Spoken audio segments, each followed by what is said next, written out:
आज ठरवलं होतं की सकाळी सकाळी फ्रीजर साफ करायचा. फ्रीजर साफ करायचं म्हणजे फ्रीजरमध्ये जेही फ्रोझन फूड आहे ते सगळं यूज करून घ्यायचं. म्हणजे जसं फ्राईज आहे, बर्गरच्या पॅटी वगैरे होत्या ते सगळं वापरून टाकायचं आणि बाकी काय काय आहे ते. तर असं एक तो टास्क होता.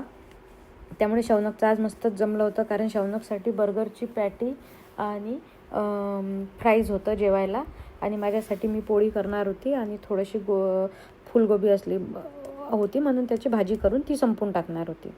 तर कसं असते की 2 आठवड्यातनं एकदा फ्रीज पूर्ण साफ केला की ते जरा बरं पडतं.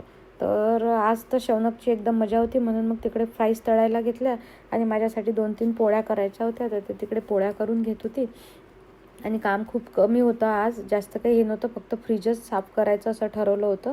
कारण फ्रीज साफ करणं म्हणजे एक त्याच्यामध्ये खूप वेळ जातो आणि शौनक खूप हॅपी होता कारण त्याला फ्रेंच फ्राईज वगैरे खूपच आवडतात. आणि तशा या फ्रेंच फ्राईज जर फ्रीजरमध्ये आणून ठेवल्या तर ह्या जरा स्वस्त पडतात बाहेरच्यापेक्षा आणि लगेच झोमॅटोची वगैरे वाट पाहावी लागत नाही. लगेच तळल्या आणि दिल्या की सोपं होऊन जातं. म्हणून मग आज ते शॉर्टकटमध्ये होतं आमचं लंच. तर याला फार मज्जा असते त्याची. बघा डान्स गिन्स बघा याचा एकदम. आणि हे हात मागंवाली ॲक्शन आहे ना याच्या बाबाची आहे. याचा बाबा पण स्वयंपाक बनवताना एक हात मागे ठेवायचा, नाही तर मग एक हात खिशात आणि एक हात त्याचं एका हाताने तो काम करायचा. ते येतेच, ते DNA काही येतच असतात. ते हेल्प करतो पोरगा स्वयंपाकमध्ये, पण त्याला ना असं हे पाहिजे, काय म्हणते, गठ्ठ्या पाहिजे त्याला.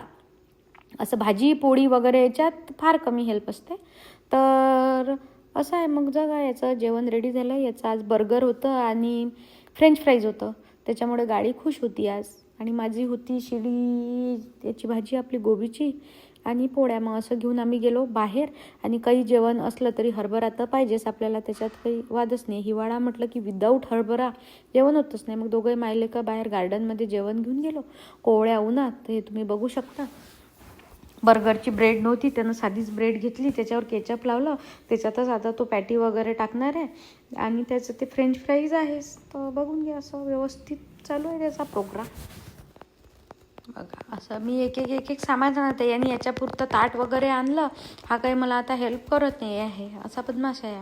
पोरांचं सगळ्यांचंच असं आहे, हे बरोबर त्यांच्या पुरतंच काम करते. मला असं वाटतं एखाद्या दिवशी ना आपण आपल्यापुरतंच काम करावं. म्हणजे आपण आपलेच कपडे धुवावं, आपण आपल्यासाठी जेवण बनवा. त्याच्यानंतर यांना जरा कदर येईन की नाही बा आपली मम्मी काय काय काम करते. बघ जेवायला काही असलं तरी हिवाळ्यात हरभऱ्याशिवाय काय आपलं जेवण होत नाही. हरभरा इज मस्त. आणि मग काय मस्त शिळी पोळी होती, नाही शिळी भाजी होती, मग पोळी केली आणि मग ताक वगैरे असलं की जरा बरं वाटते. आणि काहीतरी शिराही होता वाटतं कशाचा तरी, गव्हाच्या त्या याचा सुजीचा शिरा केला होता. नुकतीच आली होती मी जयपूरवरून. तर मग ते लापसी वगैरे काहीतरी म्हणते ते मारवाडी लोक, तर ते तिथे खाल्ली होती, त्याच्यामुळे मी ते बनवून बघितले होते. हा बघा मला एकच हे देत आहे, म्हणजे एकच फ्रेंच फ्राईज देत आहे. मग तरी मग मी ऐकतो काय, पण म्हटलं नाही बा आपल्याला पाहिजे. डायटिंगचा तर आपला विषयच नाही आहे, फ्रेंच फ्राईज वगैरे आपल्याला आवडतेच. मग असं झालं आमचं लंच. आणि त्याच्यात ही मांजर असं चोरून बघत होती. शौरभचं सगळं अटेन्शन त्या मांजरीकडे होतं आणि ही मांजर कारच्या खाली जात होती आणि ती अचानक गायब होती.